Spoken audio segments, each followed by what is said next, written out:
Good morning students, प्रज्ञा school की online class में आपका स्वागत है।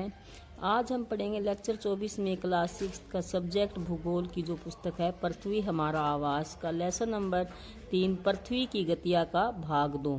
पहले भाग में हमने पृथ्वी की दोनों गतियों के बारे में पढ़ा था। कौन कौन सी दो गतियाँ थी पृथ्वी की? एक थी घूर्णन गति। घूर्णन गति कौन सी होती है? जिसे दैनिक गति भी कहते हैं, जिसमें पृथ्वी अपने एक्स के ही चारों ओर चक्कर लगाती है। वो कौन सी थी? पृथ्वी की घूर्णन गति थी। दूसरी गति कौन सी थी? परिक्रमण गति थी, जिसमें पृथ्वी सूर्य के चारों ओर एक दीर्घवृत्ताकार पथ पर चक्कर लगाती है, जिसके कारण ऋतुएं बनती है। घूर्णन गति के कारण क्या है? दिन और रात बनते हैं, जिसे दैनिक गति भी कहते हैं। उसके बाद हमने लीप वर्ष के बारे में जानकारी प्राप्त की थी। क्या है लीप वर्ष? जिस वर्ष में 366 दिन होते हैं, यानी फरवरी का महीना 28 की बजाय 29 दिन का होता है, उसे क्या कहते हैं? लीप वर्ष कहा जाता है। लीप वर्ष क्यों होता है? आपको पता है कि पृथ्वी सूर्य का एक चक्कर 365 से 1/4 दिन में पूरा करती है, लेकिन हम सुविधा के लिए क्या कर लेते हैं? 365 दिन का ही एक वर्ष मानते हैं, और जो 6 घंटे बच जाते हैं उसको प्रत्येक चौथे वर्ष में जोड़ देते हैं। तो ये चीजें हमने भाग 1 में पृथ्वी की गतियां में पढ़ लिया था। आज हम पढ़ेंगे उत्तर अयनात और दक्षिण अयनात के बारे में। तो जैसे आपको पता ही है, पृथ्वी दीर्घवृत्ताकार पथ पर सूर्य के चारों ओर चक्कर लगाती है। पृथ्वी पूरे कक्ष में एक ही दिशा में झुकी हुई है, यानी पूरी जो कक्षा है इसमें एक ही दिशा में झुकी हुई है। आप चित्र के माध्यम से भी देख सकते हो। जैसे ये सूर्य है, ये पृथ्वी की क्या है? कक्ष है। तो ये पृथ्वी का क्या है? अक्ष। तो पृथ्वी है पूरे ही, देखते हो आप, पूरे राउंड में एक ही तरफ क्या है? झुकी हुई है। अब उत्तर अयनात, पृथ्वी के हमने 2 गोलार्ध पढ़े थे। कितने? पृथ्वी के 2 गोलार्ध हैं। जैसे ये ऊपरी भाग को क्या बोलते हैं? उत्तरी गोलार्ध। नीचे के वाले भाग को क्या बोलते हैं? हम दक्षिणी गोलार्ध। तो उत्तर अयनात 21 जून, पीछे हमने कर्क रेखा और मकर रेखा वाले में भी इस बात का जिक्र किया था कि 21 जून को क्या है? अगला ही महीना है ना जून का, तो आप देखना 21 जून को उत्तरी गोलार्ध। और भारत किस गोलार्ध में पड़ता है? उत्तरी गोलार्ध में ही। सूर्य की तरफ झुके होने के कारण सूर्य की किरणें कर्क रेखा पर, और कर्क रेखा ये भी हमने पढ़ा था कि भारत के कितने राज्यों से होकर गुजरती है? 8 राज्यों से, भारत के ठीक बीच से गुजरती है। ये अक्षांश रेखा, इसका अक्षांशीय मान कितना बताया था? 23 से 1/2 डिग्री। तो कर्क रेखा पर सीधी पड़ती है। कब पड़ती है? 21 जून को। क्यों पड़ती है? क्योंकि उत्तरी गोलार्ध सूर्य की तरफ झुके होने के कारण। आप चित्र के माध्यम से भी देख सकते हो, ये सूर्य है और ये 21 जून है, ये उत्तर कायनात है। तो ये कौन सा गोलार्ध हो गया? आपका उत्तर हो गया। ये दक्षिण गोलार्ध। तो इस तरह सूर्य की किरणें सीधी कहाँ पे गिर रही हैं? उत्तरी गोलार्ध पे। कहाँ पे हैं ये सूर्य की किरणें? दक्षिण का भाग है ये। तो यहाँ पे क्या है? सूर्य की किरणें 21 जून को सीधी पड़ती हैं कर्क रेखा पे, जिसके कारण इन क्षेत्रों में क्या होगा? अब सीधी किरणें पड़ेंगी तो क्या होगा? ऑटोमेटिक बात है। आप देखते हो कि दोपहर को सबसे ज्यादा गर्मी लगती है ना आपको, तो सूर्य की किरणें बिल्कुल सीधी पड़ती हैं। तो उस टाइम क्या है? इन क्षेत्रों में तो ऊष्मा अधिक प्राप्त होती है। लेकिन ध्रुवों के पास जो ध्रुव होते हैं, अब सूर्य है, ये आप देखते हो, ये पृथ्वी है और ये सूर्य है। सूर्य की किरणें सीधी यहाँ पे पड़ती हैं। तो ध्रुवों के पास तो क्या होगी? तिरछी पड़ेंगी। तिरछी पड़ने से क्या है? वहां पे इतनी ज्यादा वो नहीं होती। चूंकि उत्तरी ध्रुव क्या होता है? लेकिन ध्रुवों के पास वाले क्षेत्रों में क्या होती है? कम ऊष्मा प्राप्त होती है, क्योंकि वहां सूर्य की किरणें कैसी पड़ती हैं? तिरछी पड़ती हैं।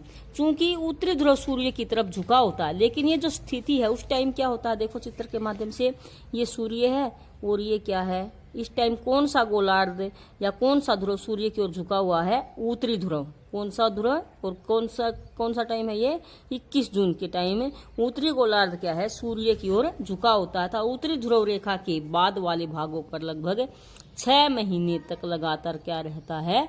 दिन रहता है। जो उत्तरी ध्रुव वाली रेखा हमने पढ़ी थी ना, अक्षांशों में जब बांटा था पृथ्वी को, तो क्या है? जैसे ये पृथ्वी है, ये भूमध्य रेखा है, ऊपर उत्तरी गोलार्ध में कर्क रेखा, ये उत्तरी ध्रुववृत्त।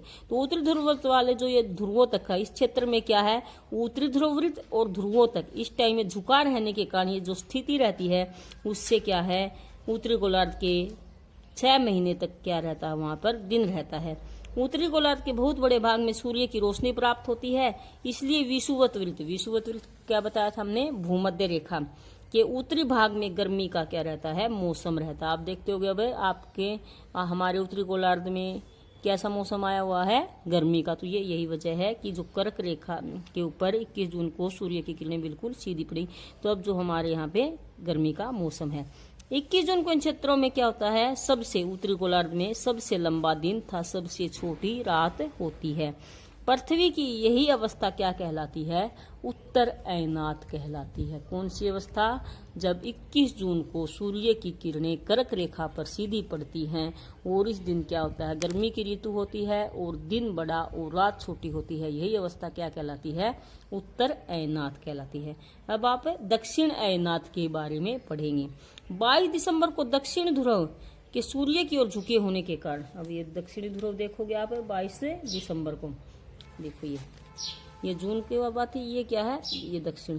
अब सूर्य की किरणें क्या है, ये कौन सा ध्रुव हो गया, पृथ्वी झुकी हुई है एक ही तरफ है, ये आपका दक्षिण ध्रुव हो गया। तो इस सूर्य की किरणें यहाँ पड़ रही हैं बिल्कुल सीधी, इस भाग पे तो नहीं है ना, उत्तर वाले भाग पे। यहाँ पे क्या है, आप देख रहे हो अंधेरा, जबकि यहाँ पे सूर्य की किरणें सीधी पड़ रही हैं दक्षिण गोलार्ध में। 22 दिसंबर को दक्षिण ध्रुव के सूर्य की ओर झुके होने के कारण मकर रेखा पर सूर्य की किरणें क्या पड़ती हैं, ये हमने पीछे अक्षांश और देशांतर रेखाओं में भी आपको बताया था, सीधी पड़ती हैं।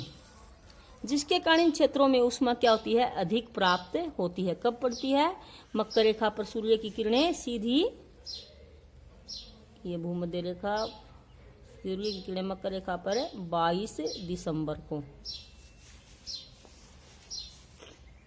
इसलिए दक्षिण गोलार्ध में लंबे दिन था, छोटी रातों वाली ग्रीष्म ऋतु होती है। आपने देखते होंगे कि अब दिन बड़े हैं और रातें क्या होती हैं, गर्मियों में छोटी होती है, जबकि सर्दियों में क्या होता है, दिन छोटे होते हैं और रातें लंबी होती है। तो उल्ट हो जाता है। अब हमारे यहाँ क्या है, दिन बड़े हैं, रात छोटी है। लेकिन जब सर्दियों में, जब हमारे यहाँ उत्तरी गोलार्ध में सर्दी का मौसम होता है, तो दक्षिण गोलार्ध में क्या होगा, गर्मी का मौसम होगा। तो वहां पे क्या होंगे, लंबे दिन था, छोटी रातों वाली क्या होगी, गर्मी की ऋतु होती है। इसके ठीक विपरीत स्थिति उत्तरी गोलार्ध में होती है। अभी अभी मैंने आपको बताया कि उस टाइम हमारे यहाँ क्या, दिसंबर में क्या होता है, हमारे यहाँ सर्दी की ऋतु होती है ना। 22 दिसंबर को दक्षिण गोलार्ध में सबसे बड़ा दिन था, सबसे छोटी रात होती है। पृथ्वी की इस अवस्था को ही क्या बोला जाता है, दक्षिण अयनात कहते हैं। पता चल गया, 21 जून को उत्तरी अयनात और 22 दिसंबर को दक्षिण अयनात। क्यों होता है, क्योंकि 21 जून को सूर्य की किरणें कर्क रेखा पर सीधी पड़ती हैं और उत्तरी गोलार्ध में क्या होता है, सबसे बड़ा दिन और सबसे छोटी रात होती है और वहां पर ग्रीष्म की ऋतु होती है। जबकि 22 दिसंबर को सूर्य की किरणें किस पर सीधी पड़ती हैं, मकर रेखा पर सीधी पड़ती हैं, जिससे वहां दक्षिणी गोलार्ध में बड़ा दिन और छोटी रातें होती हैं और ग्रीष्म ऋतु होती है। तो वो दक्षिण का अयनात कहते हैं। हमारे देश में क्रिसमस पर्व देखते होगे आप, 25 दिसंबर को आता है ना क्रिसमस देश, तो सर्दियों में आता है। तो हमारे देश में कौन सी मौसम होता है, सर्दी का मौसम हो। दिसंबर में क्या होता है, तो पता ही है आपको, ठंड होती है। जबकि ऑस्ट्रेलिया महाद्वीप भरा था ना, सबसे छोटा महाद्वीप कौन सा भरा था, अपने आपको याद हो, आपने 7 महाद्वीप भरे थे, तो एक महाद्वीप भरा था ना, सबसे छोटा महाद्वीप कौन सा था, ऑस्ट्रेलिया। और सबसे बड़ा महाद्वीप आपने कौन सा भरा था, एशिया भरा था।